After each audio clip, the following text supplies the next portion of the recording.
Hello Mark, I'm Chastine, number 38, and I'm junior.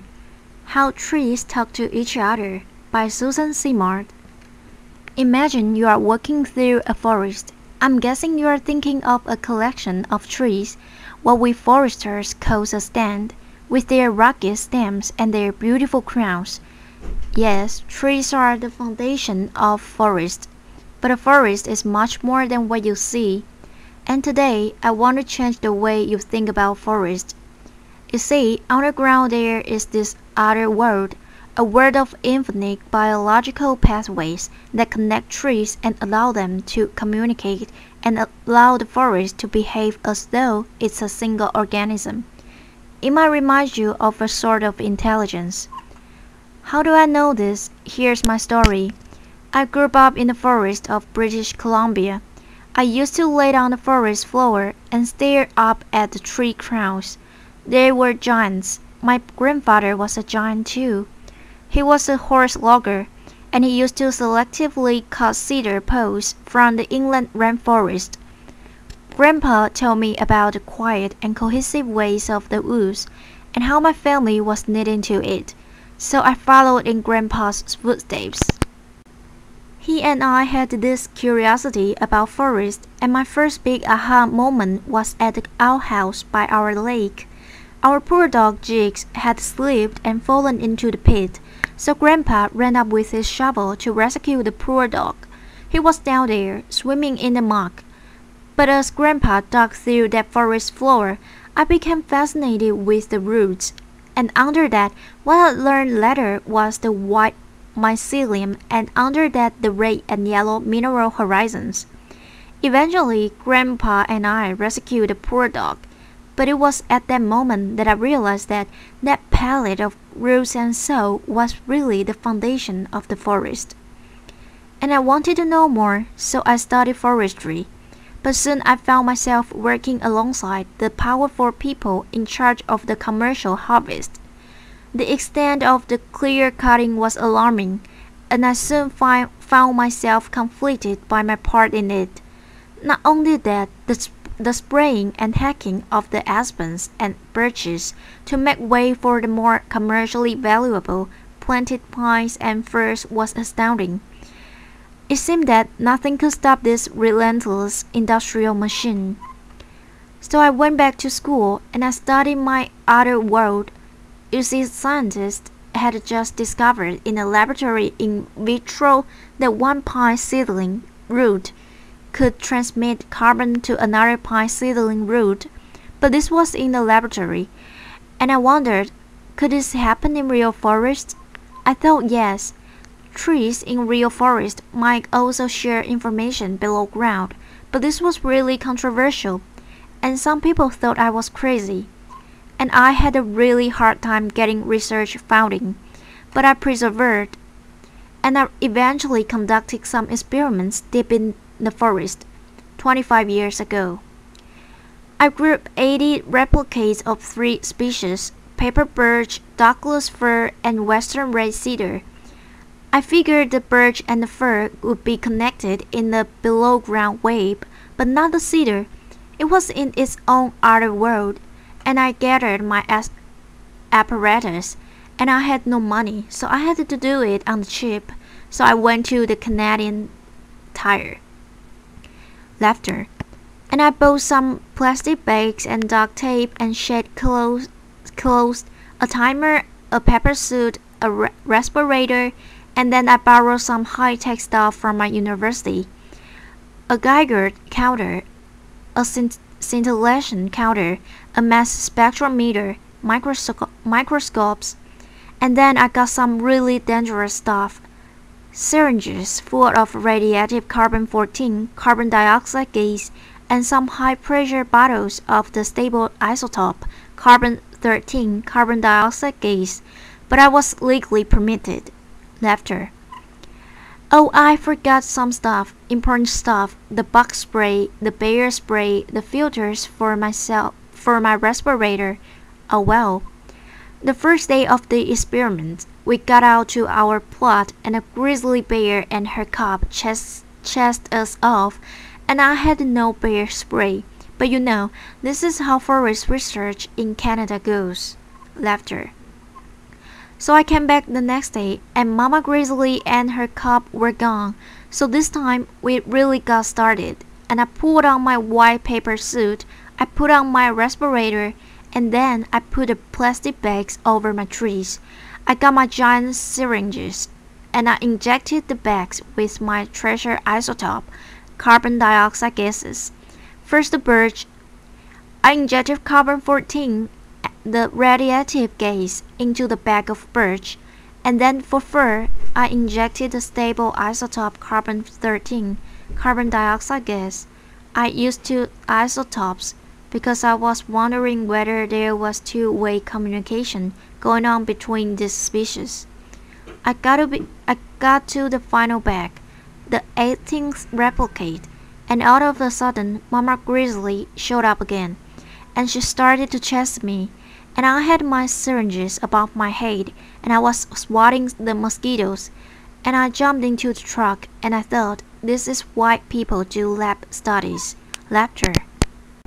I waited an hour. I figured it would take this long for the trees to suck up the CO2 through photosynthesis, turn it into sugars, send it down into their roots, and maybe I hypothesized shuttle that carbon below ground to their neighbors. After the hour was up, I rolled down my window and I checked for Mama Grizzly. Oh good, she's over there eating her huckleberries. So I got out of the truck and I got to work. I went to my first bag with the birch. I pulled the bag off. I ran my Geiger counter over its leaves. Perfect. The birch had taken up the radiative gas. Then, the moment of truth, I went over to the fir tree. I pulled off its bag. I ran the Geiger counter up its needles, and I heard the most beautiful sound. It was the sound of birch talking to fir, and the birch was saying, "Hey, can I help you?" And fir was saying, "Yeah, can you send me some of your carbon? Because somebody threw a shed cloth over me." I went up to cedar, and I ran the Geiger counter over its leaves, and as I suspected, silence. Cedar was in its own world. It was not connected into the web interlinking birch and fir. I was so excited, I ran from plot to plot, and I checked all 80 replicates. The evidence was clear. The C13 and C14 was showing me that paper birch and Douglas fir were in a lively two-way conversation. It turns out at that time of the year, in the summer, that birch was sending more carbon to fir than fir was sending back to birch, especially when the fir was shedded.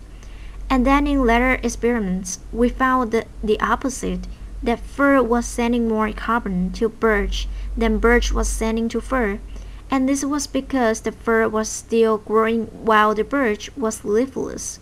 So it turns out the two species were interdependent, like yin and yang. And at that moment, everything came into focus for me. I knew I had found something big, something that would change the way we look at how trees interact in forests. From not just competitors, but to cooperators. And I had found solid evidence of this massive below-ground communications network, the outer world.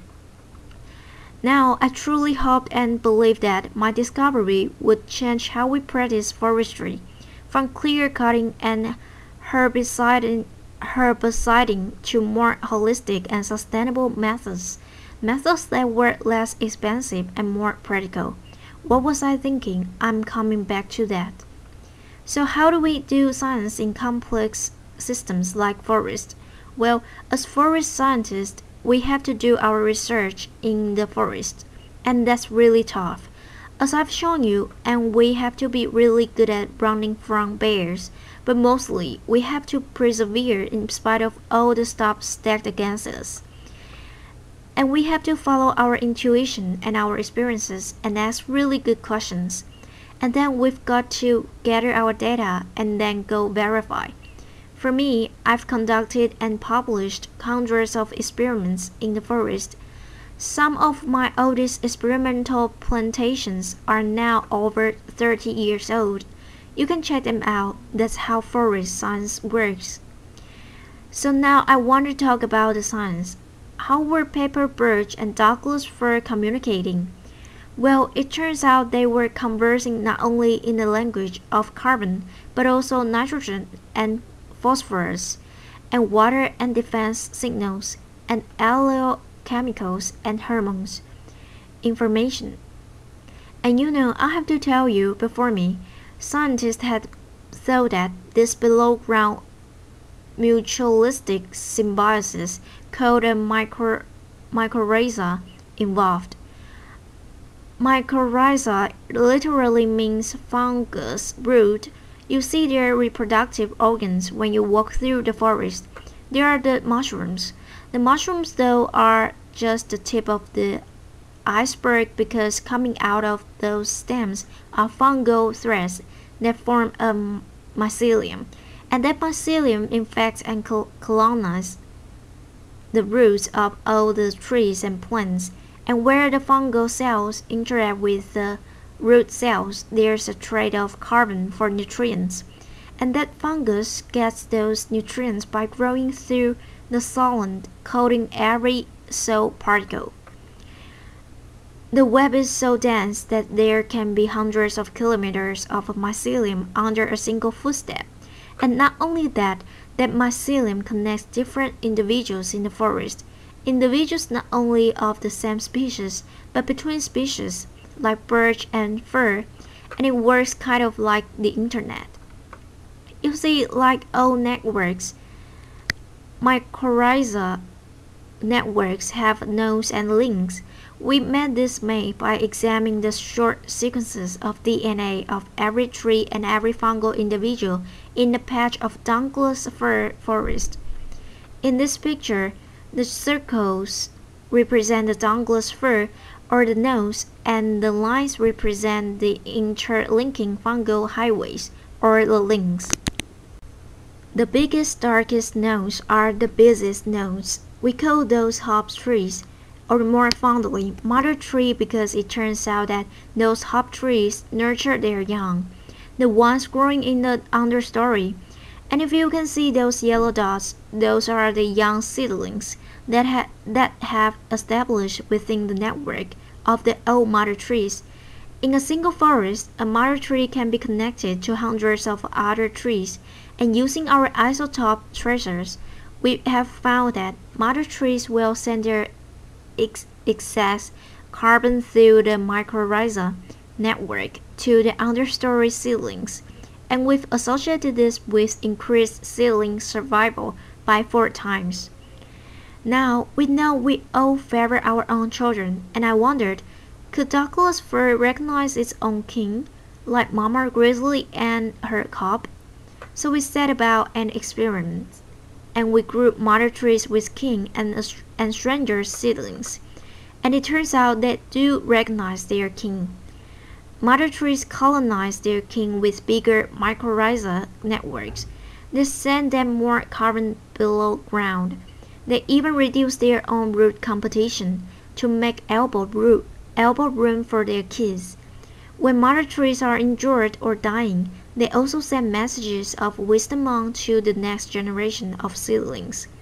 So we've used isotope tracing to trace carbon moving from an injured mother tree down her trunk into the mycorrhiza network and into her neighboring seedlings.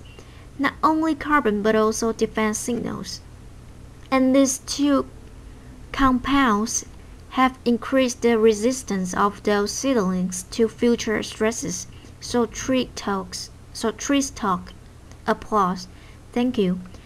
Through back and forth conversations that increase the resilience of the whole community. It probably reminds you of our own social communities and our families, well, at least some families. Laughter. So let's come back to the initial point. Forests aren't simply collections of trees. There are complex systems with hubs and networks that overlap and connect trees and allow them to communicate, and they provide avenues for feedbacks and adaptation. And this makes the forest resilient. That's because there are many hub trees and many overlapping networks. But they are also vulnerable not only to natural disturbances, like bark beetles that preferentially attack big old trees, but high-grade logging and clear-cut logging. You see, you can take out one or two hop trees, but there comes a tipping point, because hop trees are not unlike rivets in an airplane. You can take out one or two and the plane still flies, but you take out one too many, or maybe the one holding on the wings and the whole system collapses. So now how are you thinking about forest? Differently? Audience, yes. Cool, I'm glad. So remember I said earlier that I hope that my research, my discoveries, would change the way we practice forestry. Well, I want to take a check on that 30 years later here in Western Canada. This is about 100 kilometers to the west of us, just on the border of a Banff National Park. That's a lot of clear cuts. It's not so pristine. In 2014, the World Resources Institute reported that Canada in the past decade has had the highest forest disturbance rate of any country worldwide. And I bet you thought it was Brazil. In Canada, it's 3.6% per year. Now, by my estimation, that's about 4 times the rate that is sustainable. Now, massive disturbance at this scale is known to affect hydrological cycles, degrade wildlife habitat, and emit greenhouse gases back into the atmosphere, which creates more disturbance and more tree diebacks. Not only that, we are continuing to plant 1 or 2 species and weed out the aspens and birches. These simplified forests lack complexity, and they are really vulnerable to infections and bugs. And as climate changes, this is creating a perfect storm for extreme events, like the massive mountain pine beetle outbreak that just swept across North America, or that mega fire in the last couple months in Alberta. So I want to come back to my final question. Instead of weakening our forests, how can we reinforce them and help them deal with climate change? Well, the great thing about forests as complex systems is that have enormous capacity to self-heal. In our recent experiments, we found with patch cutting and retention of hop trees and regeneration to a diversity of species and genes and genotypes that these mycorrhiza networks that recover really rapidly. So with this in mind, I want to leave you with 4 simple solutions, and we can't kid ourselves that these are too complicated to act on. First, we all need to get out in the forest. We need to re-establish local involvement in our own forest. You see, most of our forests now are managed using a one-size-fits-all approach. But good forest stewardship requires knowledge of local conditions. Second, we need to save our old-growth forests. These are the repositories of genes and mother trees and mycorrhiza networks. So this means less cutting. I don't mean no cutting, but less cutting. And third, when we do cut, we need to save the legacies, the mother trees and the networks, and the wood, the genes, so they can pass their wisdom on to the next generation of trees, so they can withstand the future stresses coming down the road. We need to be conservationists. And fourthly and finally, we need to regenerate our forests with a diversity of species and genotypes and structures by planning and allowing natural regeneration. We have to give Mother Nature the tools she needs to use her intelligence to self-heal, and we need to remember that forests aren't just a bunch of trees competing with each other, they are super cooperators. So back to Jigs. Jigs fall into the outhouse showed me this other world, and it changed my view of forest. I hope today to have changed how you think about forest. Thank you. Applause.